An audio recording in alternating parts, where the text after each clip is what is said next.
ඔයා කොහොමද ස්කැම්ස් වලින් නැත්තම් ඔය වංචා කරන අයගෙන් ඈත් වෙලා ඉන්නේ? කොහොමද ඒකෙන් බේරෙන්නේ? ඉතින් මිඩල් ඊස්ට් රටකට ඇවිල්ලා ස්කැම්ස් වලින් බේරෙනවා කියන්නේ ඇත්තටම හරිම අමාරු වැඩක්. මොකද පුදුම විදියට ඒ ස්කැම් කරන අය පාවිච්චි කරන දේවල් අපිට හිතා ගන්නවත් බෑ. ඉතින් ඒවට මම හවු වෙලත් තියෙනවා. ඉතින් මම ඒක තමයි ඔයගොල්ලන්ට මේ කියන්න යන්නේ. ඒ වලින් කොහොමද බේරෙන්නේ කියලා. කිසිම රස්සාවකට රෙජිස්ට්‍රේෂන් ෆී එකක් හෝ කිසිම මුදලක් ගෙවන්න එපා.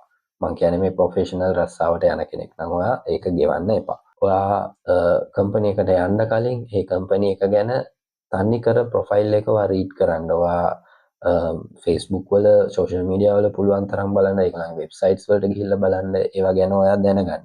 ඒ වගේම WhatsApp එකෙන්ම කතා කරලා ඔයාව රික්රූට් කරන අයගෙන් පරිස්සම් වෙන්න. මොකද අනිවාර්යෙන් සැලරි එකක් ඔයාට පොරොන්දු වෙනවා. ඊට පස්සේ සමහර වෙලාවට ඔයාව හයර් කරා ඕකේ ඔයා නෙක්ස්ට් වීක් ඉඳලා වැඩට එන්න කියලා. ඒ දවස ලඟ වෙනකොට කෝල් කරලා කියනවා නෑ අපිට පොඩි ප්‍රශ්නයක් වුණා.